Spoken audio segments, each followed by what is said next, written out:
बढ़िया एकदम। तो मैं एस पी यादव आज लेकर आ गया हूँ क्लास 12 का इंग्लिश, और आज हम लोग करेंगे poetry section 010 my grandmother's house का हिंदी एक्सप्लेनेशन अभी वर्ड बाय वर्ड, एक एक वर्ड का हिंदी करेंगे, ठीक है। और एक चीज और आप लोग सुनिए थोड़ा ध्यान से, ये आर्ट्स, साइंस और कॉमर्स तीनों बच्चों के लिए, आर्ट्स के जो है उसके लिए भी, साइंस के हैं उसके लिए भी, और कॉमर्स के है उसके लिए भी एक्सप्लेनेशन है, ठीक है। कुछ बच्चे पूछते रहते हैं बंदी तो कि भाई आर्ट्स के लिए है कि कॉमर्स के लिए, भाई सबके लिए चैप्टर का एक्सप्लेनेशन हो रहा है क्या। चलिए तो स्टार्ट किया जाए। अच्छा, चैप्टर पढ़ने से पहले हम लोग क्या करते हैं, about of author, about of author करते हैं। तो चैप्टर का नाम क्या है, my grandmother, my grandmother's house. एक साथ ही ग्रैंड मदर था, कैसे बना दिया इसको, ग्रैंड मदर्स एक साथ। चले कोई दिक्कत नहीं है, आप लोग समझ सकते हैं, माय ग्रैंड मदर्स हाउस। बीच में आइकन का साइन दे दीजिए। चलो भाई अबाउट ऑफ ऑथर देखते हैं कि भाई कमला दास क्या थे, इनका बायोडाटा जानते हैं, ताकि इसमें से भी ऑब्जेक्टिव कभी कभी आ जाता है, समझते हैं ना। अभी तक हम लोग जितना चैप्टर किए हैं, ठीक है, इससे पीछे सबका अबाउट ऑफ ऑथर किए, सबसे कम अबाउट ऑफ ऑथर किसा किए स्लेट का, क्योंकि चैप्टर बहुत दंगल लंबा था। के तो चलिए भाई, कमला दास माय ग्रैंड मदर्स हाउस, इसके लेखा कौन है, कमला दास, ठीक है, कमला दास। चले भाई, तो Kamala Das was born, Kamala Das was born on 31 March 1934 in Kerala and died in 31 May 2009। इसका हिंदी क्या होगा बताएगी, बोलो आप लोग बताइएगा हिंदी। कमला Das was born on 31 March 1934। कमला दास जो थी ना, अच्छा ई जो है, सुनिए ध्यान से सुनिए, इस कहानी का पहले मतलब समझिए कि क्या है। ये बूढ़ी हो चुकी हैं, ठीक है, और ये जो है विदेश गई हुई हैं अपने पापा के साथ, वहाँ पापा तो लुढ़क गए हुए हैं, बूढ़ी हो गई तो पापा लुढ़क के ना गए हुए हैं भाई। तो उस समय इनको याद आता है अपना बचपन, अपना, क्योंकि बचपन में ये अपने दादी के साथ रहती थी, मम्मी इनकी बचपन में ही डेथ कर गई थी, और पापा इनको लेके चले गए विदेश, वहीं पे शादी विवाह कर दिए विदेशी से। तो ये बात है, चले भाई, तो यही वो उस समय याद करती है और उसको क्या करती है, उसी बात को, बचपन की बात को याद करके वो लिखती है। तो कमला दास का जन्म कब हुआ मेरे भाई, 31 मार्च 1934 कहाँ हुआ, केरला में, और मृत्यु कब हुआ, 31 May 2009। She was an Indo Anglian English poet's, वह जो थी इंडियन थी, यह क्या थी, भारतीय थी, क्या थी, भारतीय थी। और इंडो इंडियन क्यों कहा गया, कि है तो इंडिया का, इंडो इंडियन का मतलब है तो इंडिया का, लेकिन कविता लिखता है इंग्लिश में, उसको कहते हैं इंडो एंग्लियन। क्या कहते हैं, इंडो, है तो इंडिया का लेकिन कविता लिखता है किसमें, इंग्लिश में। हाँ, और ये क्या थी, इंग्लिश कवित्री थी, पोएटेस मतलब कवित्री, कवि नहीं थे, लेडीज है। एंड हैज अर्न, और इन्होंने प्राप्त किया था, इन्होंने क्या किया था, प्राप्त किया था, रेस्पेक्टेबल प्लेस, आदरणीय, आदरणीय स्थान in both English and Malayalam literature. इन्होंने एक सम्माननीय, एक आदरणीय स्थान प्राप्त किया था, आदरणीय स्थान, और मतलब था प्राप्त करना, रेस्पेक्टेबल प्लेस इन्होंने प्राप्त किया था, दोनों में, किसमें, इंग्लिश लिटरेचर में और मलयालम लिटरेचर थे, इंडिया की इंग्लिश लिटरेचर भी लिखते थे और मलयालम लिटरेचर भी लिखते थे, मतलब साहित्य। उसके बाद she was born in Hindu family, उनका जो जन्म हुआ किसमें हुआ था, हिंदू फैमिली में, उनका जो जन्म किसमें हुआ था, she was born in Hindu family, उनका जो हिंदू परिवार में उनका जन्म हुआ ना। एंड एम्ब्रेस्ड मतलब वो अपना ली, वो अपना ली, एम्ब्रेस्ड मतलब अपनाना, इस्लाम, उन्होंने इस्लाम धर्म अपना लिया, उन्होंने इस्लाम धर्म अपना लिया ऑन 11 दिसंबर 1999 को। कमला दास ने मतलब इस्लाम धर्म कब अपनाया? 1999 में, एट द एज ऑफ 65। जिस समय कमला दास का एज कितना था? कमला दास का जन्म कब हुआ? 1934 में। कहाँ हुआ? केरला में। मृत्यु कब हुआ? 2009 में। कोई दिक्कत इसमें? उनका जन्म किस परिवार में हुआ था? हिंदू परिवार में। अच्छा, वो कैसी कवित्री थी? इंग्लिश और इंडो इंग्लैंड कवित्री थी। ठीक है, कोई दिक्कत इसमें? कोई दिक्कत? अच्छा, उन्होंने आदरणीय या सम्मानित स्थान प्राप्त किया था किसमें? मलयालम और इंग्लिश लिटरेचर में। मलयालम और, अरे आप लोग भी बोलिए ना, काहे चुप है भाई, बोलिए। बेरास्ता आप लोग जैसे बोलते हैं, ये लोग बोलेगा तब नहीं लोगों को भी याद होगा। तो भाई, माय ग्रैंड मदर हाउस के लेकर कौन है? कमला दास। कमला दास का जन्म 1934, मृत्यु 2009। कहाँ जन्म हुआ? केरला में। ठीक है, उन्होंने आज एक चीज, वो कैसी कवित्री थी? इंडो इंडियन, यानी इंग्लिश मतलब इंडियन। वो कहाँ के रहने वाले थे? इंडिया के। ठीक है, लेकिन शिफ्ट हो गई थी, मतलब वहाँ कहाँ पे, मतलब विदेश में जाकर शिफ्ट हुई थी। हाँ, उनके पिताजी लेके चले गए थे। अब सुनिए, वो जो सम्मानित स्थान प्राप्त किए थे किसमें? इंग्लिश और मलयालम लिटरेचर में, दोनों में सम्मानित स्थान प्राप्त किए थे। ठीक है, उनका जन्म हिंदू परिवार में हुआ था। ठीक है, लेकिन वो इस्लाम कबूल कर ली थी, इस्लाम धर्म को अपना लिए थे। कब अपना थे इस्लाम धर्म? बोलो, बैठो, हो गई कहानी खत्म है तुम्हारा। तुम यहाँ पढ़ने नहीं आती है। हाँ, 1999 में। देखिए, उस समय उनका उम्र कितना था? उस समय उनका उम्र कितना था? जोर से बोलो। हाँ, बैठो। हम कहते जोर से बोलते हैं। हाँ, हमारा बात नहीं, बकलोर बात नहीं। सी एज यू, पर इतना पढ़ा रहे, अगर तुमको गाना हम गाते, एगो ठुमका लगाते तो मास्टर साहब आज से 2 साल बाद चर्चा करेगा अपने दोस्तों में कि हमारे सर जी तो गाना कवे के लिए प्रभावित गाना कवे के लिए प्रभावित। लेकिन अभी तुरंत बोल दिया कि वो अभी मलयालम में, इसमें उनका जन्म हुआ हिंदू परिवार में। कब वो कब मुस्लिम होती, इस्लाम धर्म को अपना लिए, ये अभी याद नहीं हुआ। अभी बता दिए, याद नहीं हुआ इसको। गाना गा देगा 4 साल बाद ही अपने दोस्त के साथ मतलब शेयर करेंगे बात को कि हमारे सर जी तो प्रभावित गाना गवे लगे। तने सुन ले। सी एज्यूम द नेम कमला सुरैया, और उनका नाम क्या पड़ गया? कमला दास से कमला सुरैया। और एक और उनका नाम था, ठीक है, जो याद नहीं आ रहा, बता देंगे अगले लेक्चर में, समझ होने में। तो कमला दास से कमला सुरैया हो गई जब वो इस्लाम धर्म अपनाई थी। ठीक है, हिज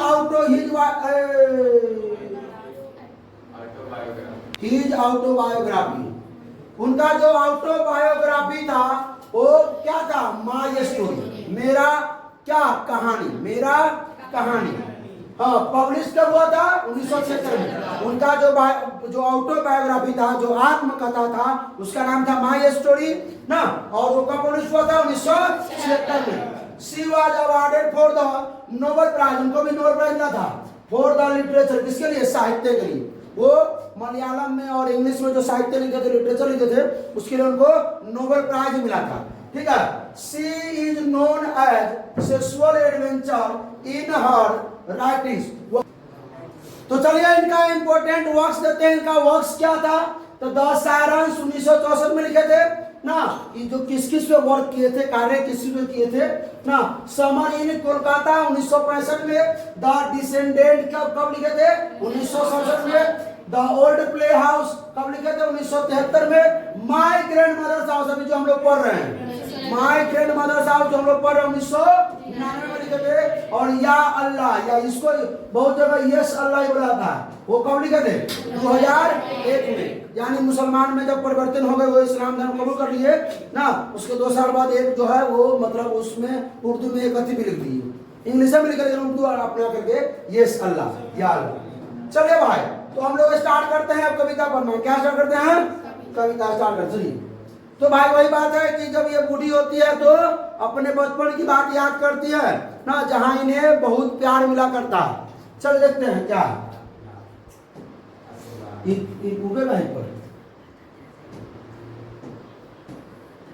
पर देयर इज अ हाउस, एक घर है, एक घर है, नाउ फार अवे, अब वो बहुत दूर है, एक घर है जो बहुत, अब जो है बहुत दूर है ना। Where once I receive love, जहां एक बार मुझे प्यार मिला करता था, या जहां मैं प्यार जो है प्राप्त किया करती थी। कौन बोल रहे हैं? कमला दास। एक घर है जो बहुत दूर है, जहां मैं कभी ना बचपन में प्यार प्राप्त करती थी, और जहां मुझे प्यार मिलता था किसके द्वारा? दादी जी के द्वारा। उसके बाद दैट वुमन डाइड, जो औरत मुझे प्यार करती थी वो अब मर चुकी है, वो मर गई है, वो लुढ़क गई। ठीक है, आप देखिए the house withdrew in silence, अब वो हाउस जो है जिस घर में मुझे प्यार मिलता था ना, वो घर में ये लोग भी चलिए गए ना, अब दादी भी लुढ़क गई तो घर तो सन्नाटा ही होगा। तो अब जो है वो घर कैसा हो गया? एकदम साइलेंस, मतलब चुप्पी साध गया है, सन्नाटा भर गया उस घर में। ठीक है, snake moved among books, snake जो है वो घूमते रहते थे कहाँ पे? किताबों के बीच। अमंग बुक मतलब किताबों के बीच। I was then too young, मैं उस समय बहुत छोटी थी टू रीड ना, इतनी छोटी थी मैं किताब नहीं पढ़ सकती थी। मतलब वो कह रहे हैं कि वो अपनी बच्ची मतलब बचपन की बात याद कर रहे हैं कि जिस समय मैं बहुत बच्ची थी, उस समय किताबों के बीच सांप घुमा करते थे। जो पुस्तकालय लाइब्रेरी होता है ना, तो एक लाइब्रेरी में गोदरेज वगैरह में जो होता है वो किताब रखा हुआ रहता था, और किताबों के बीच क्या घूमते रहते थे? सांप घूमते रहते थे। और मैं उस समय इतनी छोटी थी कि किताब नहीं पढ़ सकती थी। उसके बाद एंड और my blood turn cold like the moon, और अब उस बात को जो सोचकर, जो सांप के बारे में सोचकर ना, और उस बात को मेरा जो खून है वो चांद की तरह क्या पड़ जाता है?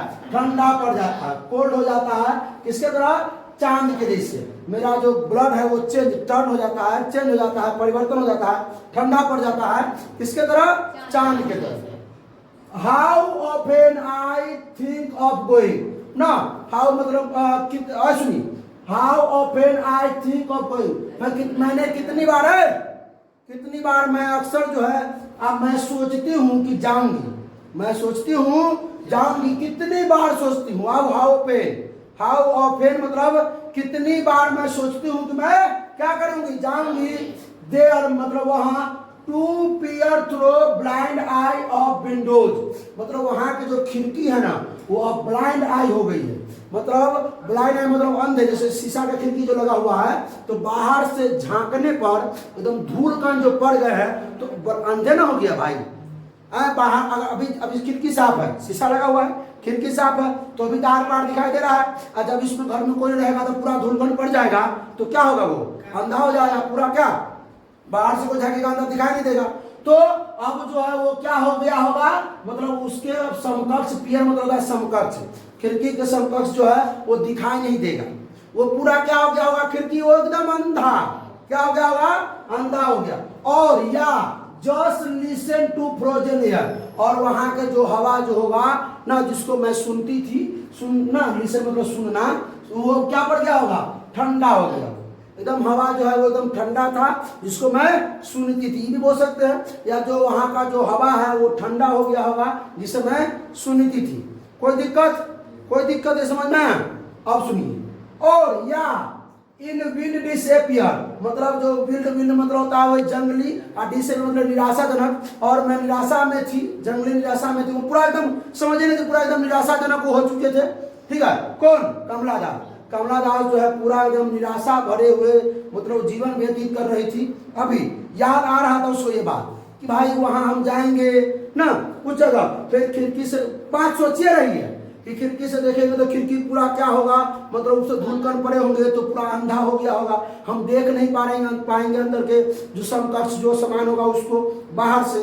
और जो खिड़की द्वारा जो हवा आती थी ठंडी ठंडी, वो भी क्या हो गए होंगे? अब एकदम वो मतलब ठंडे हो गए होंगे। ठीक है ना, जो हवा है जिसको मैं सुनती थी, जो हवा जो खिड़की से आता था, जिस हवा को मैं सुनती थी, वो हवा क्या हो गया? ठंड पड़ गए। अब सुनिए, pick an arm of darkness to bring it here to light, pick मतलब मैं भर लूंगी, आर्मफुल मतलब मैं अपनी बाहों में किसको भर लूंगी भाई? डार्कनेस के उस अंधेरे को, और लाऊंगी ना, और ले आऊंगी। कहां ले आऊंगी भाई? कहां? इट, यहाँ पे, इट यार, टू लाई, और उसे लेटा दूंगी बिहाइंड माई बेडरूम्स डोर, मेरे बेडरूम मतलब जो मेरा जो बेडरूम है, बेडरूम के दरवाजा के पीछे मैं वहां जाऊंगी ना। ऐसा भी मतलब फ्यूचर भी टेंस मतलब कह सकते हैं, या काश मैं वहां जाती, वहां जा करके वहां से अंधेरा को अपने क्या करती, बाहों में भर लेती। पिक मतलब होता है भरना, पिक मतलब उठाना, आर्म पर मतलब बाहों में उस डार्कनेस को, उस अंधेरी यादें को, उस यादें को बाहों में भर लेती, और मैं अपने यहाँ ले आती, और ले आके क्या करती, उसको जो है लेटा देती। कहाँ पे? बिहाइंड मतलब के पीछे, किसके पीछे? अपने बेडरूम के दरवाजे के पीछे लेटा देती। किस प्रकार? लाइक अ ब्रूडिंग डॉग, जैसे जो है वो मतलब पालतू कुत्ता जो रखवाली करता रहता है ना, जब भी गेट से बाहर निकले तो उनकी वो दादी माँ का याद आ जाए ना, तो पालतू कुत्ता को जैसे लोग गेट पर बैठा कर रखता है, उसी तरह मैं वहां के अंधेरी जो यादें हैं, जो उसको मैं लाना चाहता हूँ, और यहाँ पे क्या कर देना चाहता हूँ, उस यादों को यहाँ पे मैं रख देना चाहती हूँ, ताकि मैं ना जब भी बाहर निकलूं तो मुझे जो ये चीज जो है अब याद आती रहे, और दादी माँ की याद आती रहे, वहां के घर का याद आती रहे। उसके बाद आइए ना, you can not believe darling, मतलब अपने पति को कह रहे हैं कि तुम विश्वास नहीं कर सकते डार्लिंग, अपने पति को कह रहे हैं। कैन यू ना, क्या तुम, दैट आई लिव्ड, क्या तुम विश्वास कर सकते हो ना, अपने पति को कह रहे हैं क्या तुम विश्वास कर सकते हो, I lived in such a house, मैं ऐसे घर में रहती थी ना, मैं ऐसे घर में रहती थी, आई लिव्ड ना, रहती थी, मैं ऐसे घर में रहती थी, एंड और वाज प्राउड, जहां पर मुझे बहुत गर्व होता था, जहां पर मैं अपने आप को सम्मानित महसूस करती थी, जहां मुझे अपने आप पर घमंड होता था। ठीक है, क्यों घमंड होता था? क्योंकि मैं वहां पे क्या करती थी, मुझे वहां प्यार मिलता था, मुझे वहां दुलार मिलता था अपनी दादी से। उसके बाद आई हु, मैंने जिसे, हैव लॉस्ट, खो दिया, और अब माय वे, अपने रास्ते को खो दिया, मैंने अपने रास्ते को खो दिया, एंड बे, और मांग रही हूँ, भीख मांग रही हूँ। आव नाउ मतलब अब, एट स्ट्रेंजर्स डोर्स, मतलब स्ट्रेंजर्स मतलब होता है किसके? अजनबियों के दरवाजे पर घूम घूम करके मैं क्या कर रही हूँ? भीख मांग रही हूँ। किस चीज का भीख? रुपया पैसा का नहीं, किस चीज का? रिसीव लव, ताकि मुझे प्यार मिल जाए ना। अब मैं स्ट्रेंजर्स मतलब अजनबियों के दरवाजे पर घूम घूम करके क्या कर रही हूँ? भीख मांग रहा हूँ, ताकि मुझे प्यार मिल जाए। At least in a small change, ये छोटा सा परिवर्तन है मेरे जीवन में बचपन से अभी। वो लास्ट में भी कह देते हैं कि ये छोटा सा क्या है? स्मॉल परिवर्तन है, एकदम छोटा सा ना, मेरे जीवन का छोटा सा क्या है? परिवर्तन है, मतलब बचपन से अभी जो मतलब वो इस अवस्था में है, वृद्धावस्था में है, उस अवस्था तक। बात समझे? कोई दिक्कत? दोबारा देख लीजिएगा, नहीं समझ में आए तो, फिर भी नहीं समझ में आया तो बोल दीजिएगा। चलिए बात, तो यहाँ पर हम लोग अगले लेक्चर में क्या करने वाले हैं? अगले लेक्चर में इसका समरी, उस लेक्चर में इसका ऑब्जेक्टिव, उसके लेक्चर में, अगले लेक्चर में इसका शॉर्ट क्वेश्चन आंसर। तो भाई साहब बहुत बहुत धन्यवाद आप लोगों का, इतने देर तक आप लोग बने रहे, सपोर्ट किए। तो फिर मिलते हैं इसके समरी के साथ, तब तक क्या करना है भाई? हंसते रहिए, मुस्कुराते रहिए, पढ़ाई करते रहिए। All the best.